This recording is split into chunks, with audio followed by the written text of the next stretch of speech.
Bismillahirrahmanirrahim. Assalamualaikum warahmatullahi ta'ala wabarakatuh.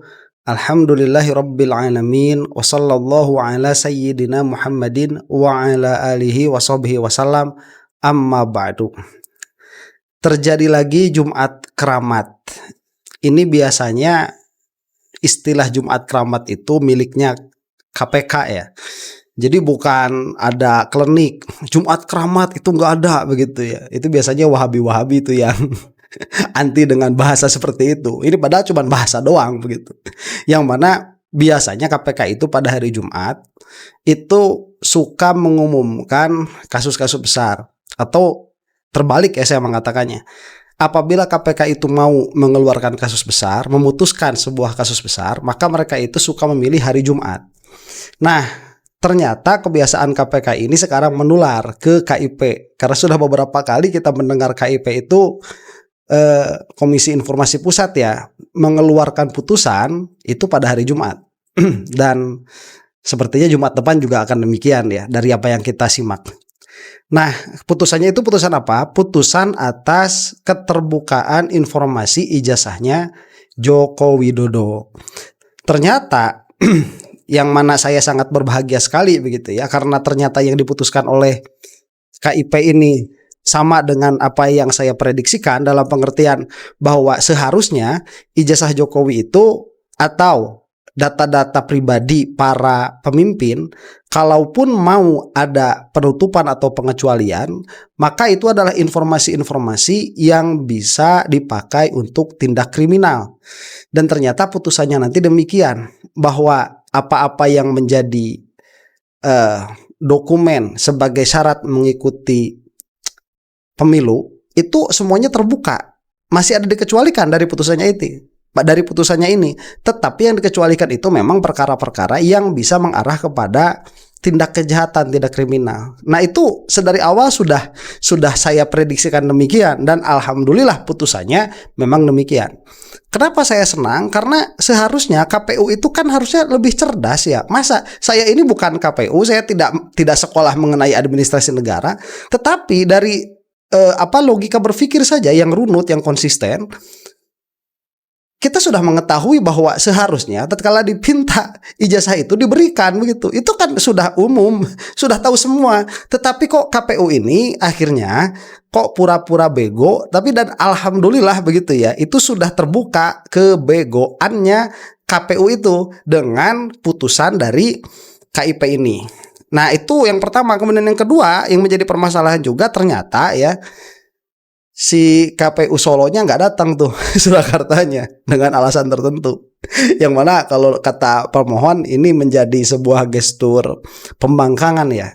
Nah, nanti kita akan simak lah, cuman kita tidak akan menyimak keseluruhan putusan sidangnya karena videonya 2 jam, dan 2 jam itu hanya membacakan putusan saja, menimbang, memutuskan, itu nggak bakalan bisa direaksi karena itu putusan hakim. Kita langsung ke bagian akhirnya saja, kita saksikan ya. Demikian diputuskan dalam rapat permusyawaratan Majelis Komisioner yaitu Rospita Vici Pauline selaku Ketua merangkap anggota, Arya Sandi Yuda dan Samrutun Naja Ismail masing-masing sebagai anggota pada hari Kamis 29 Januari 2026 dan diucapkan dalam sidang terbuka untuk umum pada hari Jumat 13 Februari 2026 oleh Majelis Komisioner yang nama-namanya tersebut di atas dengan didampingi oleh Indra Hasbi sebagai panitera pengganti serta dihadiri oleh pemohon dan tanpa dihadiri termohon. Nah, coba itu catat ya, tanpa dihadiri termohon tuh. Pengecut KPU ini, KPU Solo itu sudah sudah menunjukkan itikat tidak baik, persis kayak Mulyono itu junjunannya ya. Ketua Majelis Rospita Vici Pauline ditandatangani, anggota Majelis Arya Sandi Yuda ditandatangani, anggota Majelis Samrutun Naja Ismail ditandatangani, panitera pengganti Indra Hasbi ditandatangani. Baik, demikian Bapak Ibu, putusannya sudah dibacakan ya. Para pihak yang tidak puas terhadap putusan Komisi Informasi dapat mengajukan keberatan kepada pengadilan yang berwenang ya, paling lambat 14 hari setelah putusan ini diterima ya. Jadi bukan berdasarkan hari ini tapi setelah putusannya diterima. Ya, demikian. Sebentar, ini KPU Solo kan sudah mengatakan bahwa ijazahnya sudah tidak ada di mereka tuh. Fotokopi ijazahnya itu karena sudah dimusnahkan dan sebagainya. Ini putusannya nanti mengikat ya kepada KPU. Makanya saya tidak tahu KPU Solo ini pada akhirnya nanti apakah mereka akan menunjukkan ijazah yang dipakai oleh Jokowi sebagai sebagai persyaratan untuk ikut menjadi wali kota Solo atau tidak. Itu tidak tahu nanti ke depannya bagaimana. Cuman ini menunjukkan sudah jelas ya kesalahan KPU Solo, dan mereka tidak hadir. Oh, itu lebih menampakkan lagi kesalahan dan kejahatan mereka itu. KPUD ya, KPUD Solo. Ada yang ingin disampaikan dari para pihak, silakan. Ya. Saya hanya ingin memastikan kedudukan hukum. Ya. Jadi sesuai pasal 127 RV memang perubahan gugatan yang terkait dengan subjek hukum, dalam hal ini penggugat itu tidak dibenarkan untuk diubah atau dikurangi. Jadi saya ucapkan terima kasih Majelis Komisioner sudah menolak permohonan pengurangan pemohon. Nah, dan sehingga saya selaku pemohon berhak atas seluruh informasi yang sesuai putusan itu. Terima kasih. oke. Ya, jadi kami memang tidak berwenang terkait jika ada permasalahan internal yang ada di pemohon. Jadi kami mengacu pada surat resmi yang ada dipegang oleh majelis, gitu ya. Dari pihak Ya, sebentar. Ini bagus ya Ketua KIP ini. Ini mudah-mudahan hakim-hakim di Indonesia ini seindependen dan seberani beliau ya. Jadi tatkala sebelum putusan ini kan pernah tuh memutus bahwa gugatan terhadap kepolisian, kalau tidak salah terhadap Polda Metro, itu kan ditolak oleh KIP karena memang pengajuannya itu daluarsa, sudah keluar dari waktu, dan itu tidak menjadi masalah terhadap substansi gugatan atau substansi permohonan, karena pada akhirnya itu bisa dilakukan untuk kedua kalinya kalau memang dianggap perlu oleh pemohon. Nah, di dalam kasus yang ini kita melihat Bu Rosvita Pici ini independen, kemudian beliau itu tidak terbeli, kemudian beliau itu berani, itu terlihat ya dari semenjak dari semenjak sidangnya itu terlihat. Beliau beda sama yang satunya lagi, Pak siapa itu ya, rambutnya putih itu lain, itu sebenarnya udah kelihatan banyak kompromi. Kalau Bu Rosvita ini tidak, beliau tuh tak tegas begitu, dan alhamdulillah putusannya juga berani seperti ini begitu. Dan ini adalah perkataan yang sangat bagus dari beliau tatkala Bu Rosvita itu mengatakan, saya tidak ada urusan dengan permasalahan internal atau eksternal begitu ya, pemohon dengan termohon atau pemohon di dalam internalnya tidak ada urusan. Yang jelas fakta persidangan itu menunjukkan demikian dan demikian. Ini bagus sekali. Mudah-mudahan hakim di Indonesia yang seperti ini tambah banyak ya, berani lah begitu. Kalian udah dibayar para hakim itu oleh negara, masa masih minta sampingan dari yang lain itu. termohon ada yang ingin disampaikan? Ya, jadi supaya tidak ada salah tafsir, saya hanya menyampaikan bahwa kenapa dia terbuka sebagian, itu adalah yang menyangkut tadi KTP, kemudian NPWP, dia tetap terbuka, tetapi ketika di situ nomornya itu adalah nomor yang rahasia, jadi hanya sebatas nomor Pak ya, yang lainnya menjadi informasi terbuka. Nah, itu kan, jadi jelas semua yang ada di dalam dokumen yang terbuka itu terbuka, kecuali tadi nomor NPWP, kemudian nomor KTP mungkin begitu ya. Kenapa? Ya kalau misalkan itu dibuka nanti bisa diajukan buat pinjam judol gitu.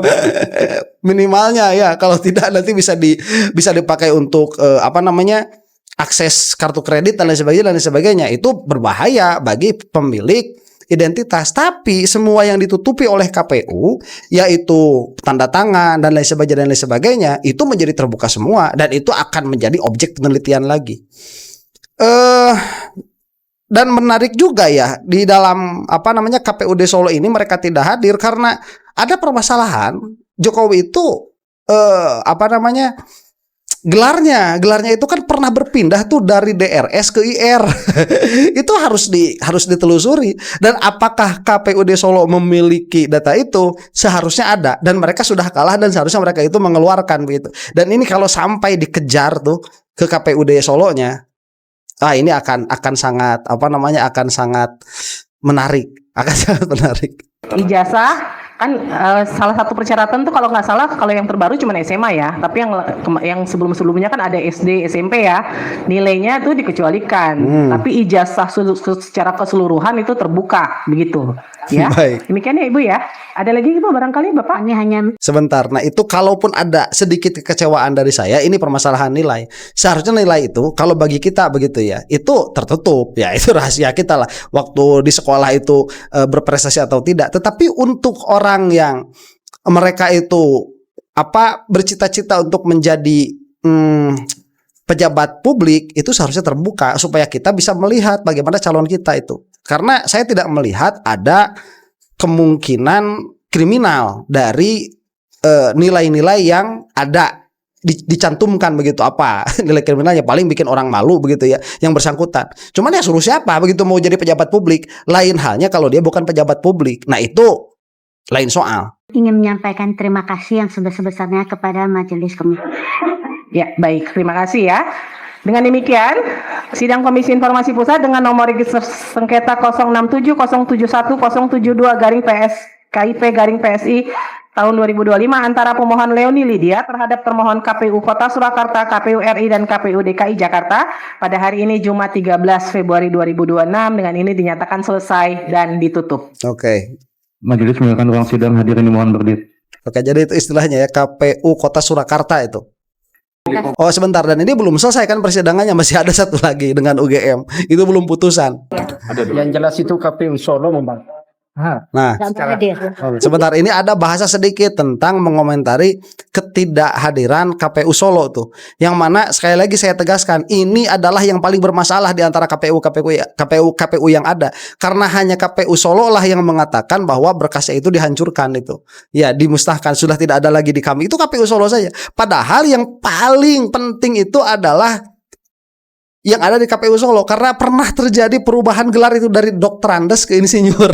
Tidak ada alasan untuk mereka tidak hadir. Kalau dia beralasan soal anggaran itu kamuflase saja. Ya, betul. Ya, udah jalan dinas banyak. Masa nggak ada dana begitu ya, datang pas lagi nggak ada dananya waktu putusan, kok mepet banget duitnya itu orang-orang KPU Surakarta. Jadi Miskuin sekali. Udah ya? Nah ini wawancaranya. Ya, seperti yang sudah kita dengar bersama-sama dan juga disiarkan secara streaming ya. Putusan sidang mengabulkan gugatan kami, Bon Jovi. Oke. Ya, Sebentar, saya mau tepuk tangan dulu ya. disebutkan mengabulkan dengan sebagian ya, tetapi yang inti utama dikabulkan. Jadi nanti kami akan mendapatkan ijazah salinan yang tidak disensor ya. Kan ini presidennya sudah ada, gugatan sebelumnya oleh saudara Bunatua juga sudah disahkan. Nah, yang tadi sedikit ada dissenting opinion. Sebentar, ini berarti sudah kemenangan kedua ya bagi penggugat keterbukaan informasi, yang mana sebelumnya itu sudah ada kemenangan juga. Tapi itu nggak official, terlalu signifikan. Jadi yang semua yang kita minta itu dikabulkan kecuali yang fotokopi KTP, akte kelahiran, NPWP dan nilai ijazah. Tapi tadi juga disebutkan kita harus bisa ditunjukkan kalau mau ya. Enggak diberikan yang disensor. Ya. Jadi ada tulisan nilainya, tetapi tidak boleh ada exact nilainya begitu.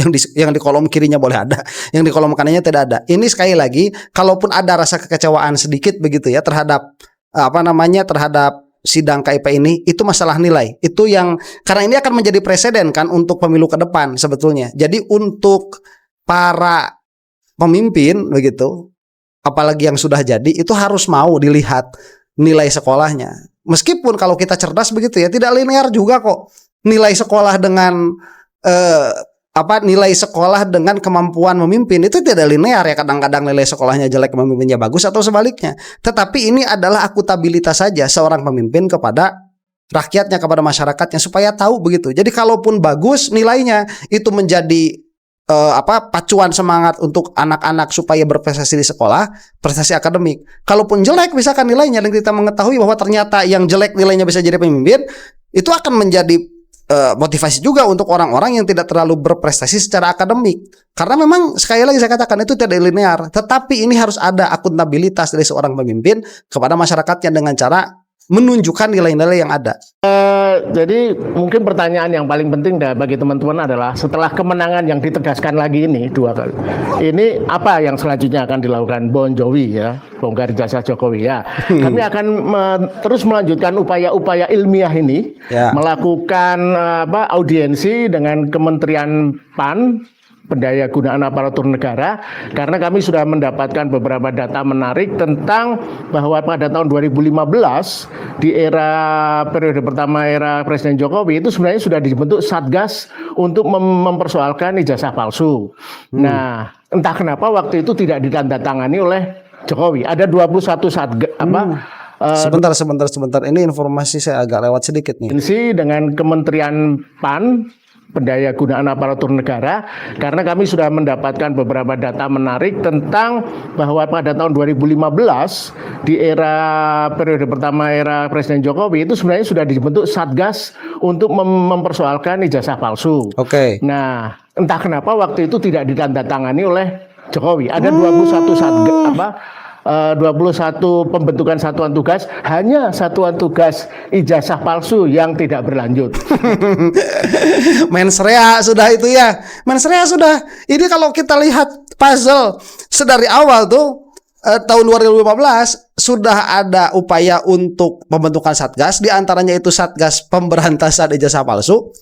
Itu Jokowi tidak tidak merestuinya. Nah, yang mana memang permasalahan ijazah palsu ini marak di Indonesia, sampai ada perkataan siapa kemarin ya, yang tahu silahkan tulis di bawah kolom komentar, yang mengatakan bahwa kalau ijazah palsu ini ditelusuri semua, itu penjara bisa penuh, akan banyak pejabat yang terjerat begitu. Itu perkataan Pak Mahfud MD kalau tidak salah, atau perkataan siapa ya, yang tahu tulis di bawah di kolom komentar ya.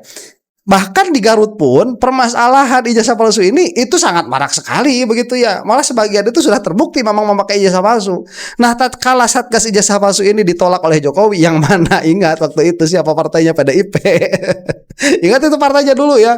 Ini bagaimana Jokowi itu tiba-tiba menolak apa yang diinginkan oleh ya tuntutan lah begitu ya masyarakat ini untuk membentuk Satgas. Ini sudah, kalau saya lihat sudah mensrea. Kalau dilihat ini secara secara utuh ya, dengan terjadinya dilema atau bukan dilema, drama, dengan terjadinya banyak drama mengenai ijazah Jokowi ini. Ini menarik, ini jadi rangkaian ceritanya sekarang seperti ibarat puzzle, satu persatu mulai terangkai, dan ibarat kalau kita melakukan penyelidikan misteri itu batu sudah diungkap, sudah ketemu, sudah data-datanya. Untuk catatan KPU sudah kita ingat pada Agustus 2025 KPU mengeluarkan SK keputusan KPU nomor 731, di mana saat itu ditegaskan ada 16 dokumen yang dianggap dikecualikan atau tertutup. Nah, sekarang kemudian sebulan kemudian untungnya ketika diprotes masyarakat, surat keputusan KPU itu dibatalkan. Oh iya betul, itu hampir lupa kita ya, dari yang KPU pernah mau mengusahakan supaya itu ditutup tuh ketua KPU-nya, itu sampai dibatalkan langsung. Betul, itu saya lupa tuh. Apa poinnya nih? Poinnya apa? Lesson learn-nya. Jadi memang sepertinya KPU ini sejak awal memang ada niat ingin melindungi. Nah, melalui gugatan ini akhirnya terungkap. Nah, gugatan kami dikabulkan dan ya itu terlihat sekali lah kalau KPU itu termulnya kelihatan. Udah KPU, kepolisian itu udah kelihatan termulnya. UGM apalagi udah kelihatan juga, dan ini terungkap ya di dalam persidangan yang memang netral, terungkap kok permasalahan-permasalahannya. Belum lagi kalau kita satukan dengan sidang CLS. Jadi ada cerita-cerita internal seperti tadi tuh ya, ada Satgas untuk pemberantasan ijazah palsu, kemudian Jokowi tidak mau, itu satu cerita. Kemudian ada usaha dari KPU pusat untuk menutupi ijazah-ijazah itu adalah yang mana pada akhirnya dianulir karena diprotes masyarakat. Itu adalah cerita kedua. Kemudian fakta-fakta persidangan di sini, UGM tidak memberikan kop surat, kemudian KPU serampangan menafsirkan apa-apa yang harus dilindungi dan lain sebagainya. Ini terungkap satu-satu pada akhirnya. Udahlah Jokowi itu ijazahnya palsu. udah. Jadi itu ya. Jadi kita akan melanjutkan untuk beraudiensi dengan Kementerian Pendayaan Gunaan Aparatur Negara, kemudian juga audiensi dengan ANRI jika diperlukan, karena setiap pejabat yang sudah terpilih dokumen-dokumennya harus disimpan di arsip nasional. Nah, kita ingin memastikan apakah ANRI melakukan kewajiban itu, tugas itu, dan apakah belum ANRI lagi ya, betul. Pihak-pihak pemohon juga melakukan proses itu. Saya kira itu aja dari saya. Monggo catatan satu sedikit lagi. Jadi ini sidang KPU yang ke-6 ya keputusan ini. Jadi lesson learn yang kita dapatkan dari sidang terakhir ini, selain kita menang, tentu kita juga menunjukkan ke publik bahwa PPID KPU baik di pusat, Jakarta dan Surakarta itu memang tidak terlalu kooperatif ya. Satu, sering inkonsisten dan sering tidak ada koordinasi antara KPU pusat, Jakarta dan Solo. Oke. Buktinya hari ini KPU Solo entah kenapa tidak menghadiri putusan sidang. Dan KPU Solo juga masih punya hutang yang belum dibayar, memberikan salinan ijazah yang disampaikan Jokowi pada saat pemilihan wali kota. Sebentar, itu jangan lupa KPU Solo itu punya alibi, mereka itu katanya itu sudah dimusnahkan. Pret ya, itu dokumen yang paling penting. Ini dokumen presiden begitu yang ada di KPU lah, kok dengan seenaknya dimusnahkan, dan itu sudah terbuka di dalam fakta persidangan beberapa waktu yang lalu. Ini kocak memang ya. Jadi silahkanlah Jokowi ya, dengan semua kekuatan Anda begitu, kamulah. Silahkan dengan semua kekuatan kamu merasa jumawa bisa menguasai ini itu, tapi di hadapan masyarakat sudah habis kamu itu. Udah mau gimana? Ya, habis kamu itu pada akhirnya Jokowi.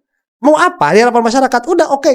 Silahkan. Oh, anaknya mau jadi wakil presiden, silahkan. Mau jadi presiden, monggo. Cucunya nanti mau jadi lurah, mau jadi RT dulu, ya silahkan. Urusan kamu lah begitu ya.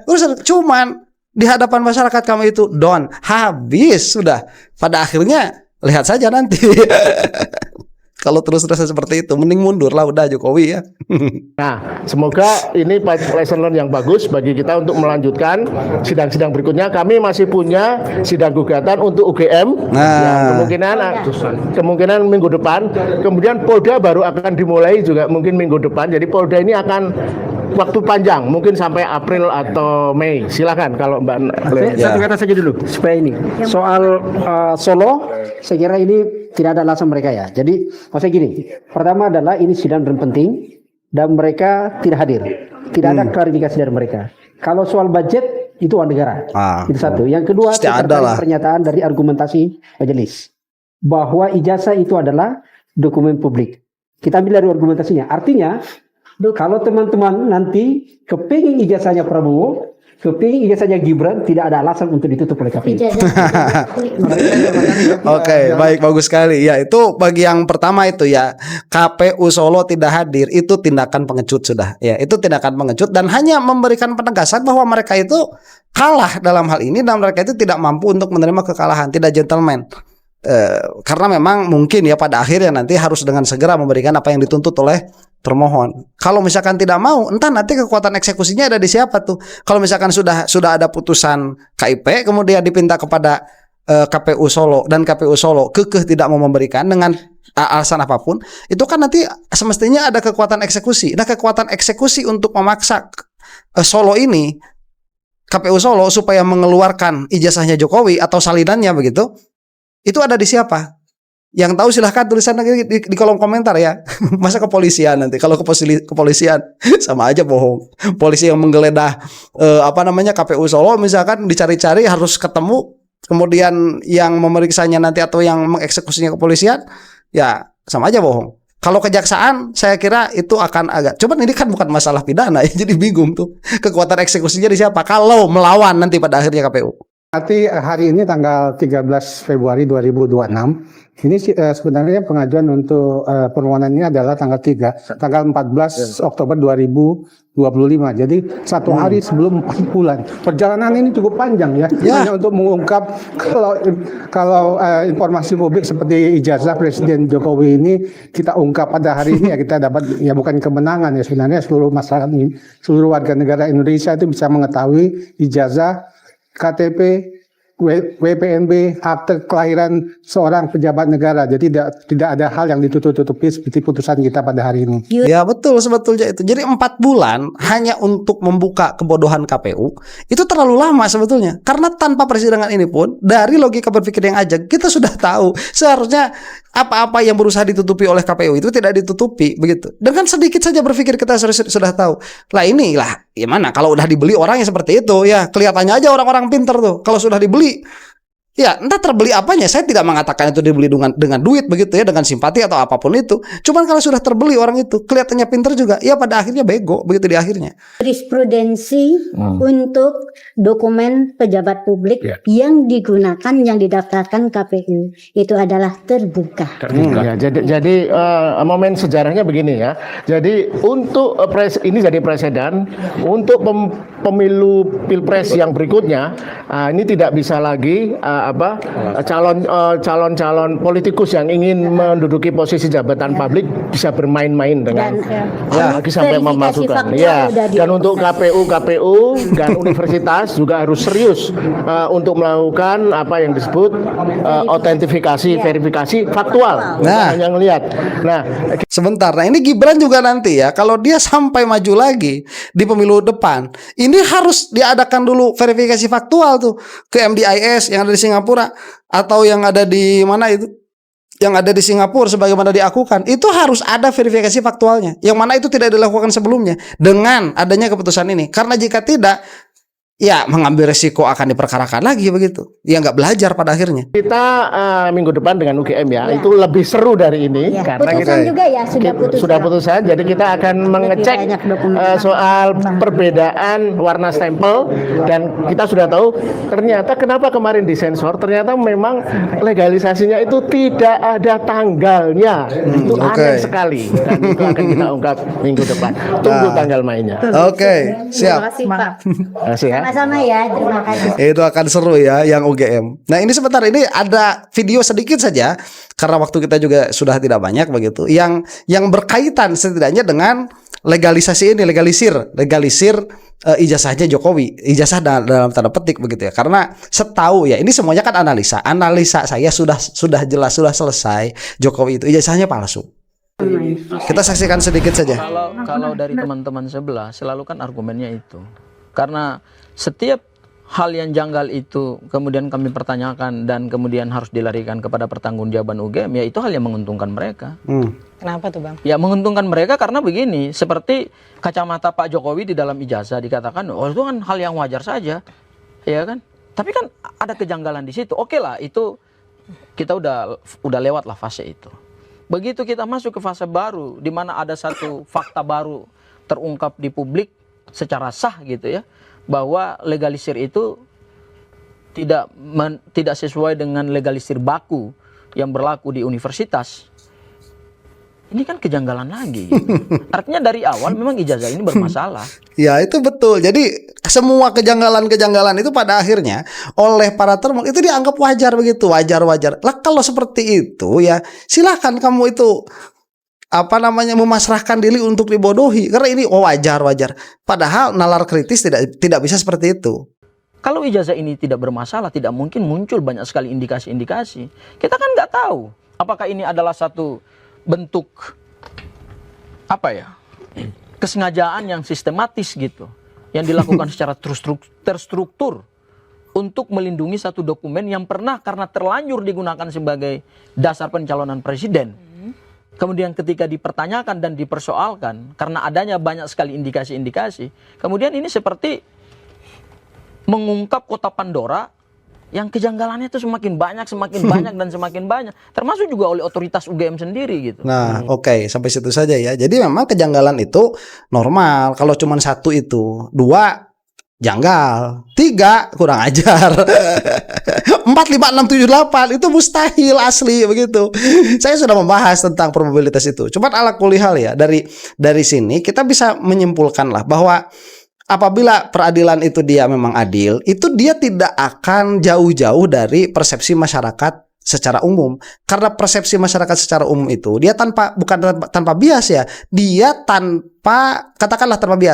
tanpa bias kekuasaan. Itu adalah akal komunal masyarakat secara umum. Kalau misalkan akalnya para termul begitu ya, akalnya ya pengacara Jokowi itu kan sudah akal-akal dengan bias bayaran, bias kecintaan. Ya pengacara kan dibayar, itu bias bayaran. Kemudian simpatisan itu kan bias kecintaan. Kalau kita tidak suuzon mereka dibayar juga gitu. Cuman kita kita senang dan kita berterima kasih kepada Bu Hakim, Bu Rusmita Vici. Saya tidak tahu agamanya apa, cuman ya mudah-mudahan diberi kebaikan lah ya. dalam semua hal. Demikian, Allahu taala alam bisawab. Assalamualaikum warahmatullahi taala wabarakatuh.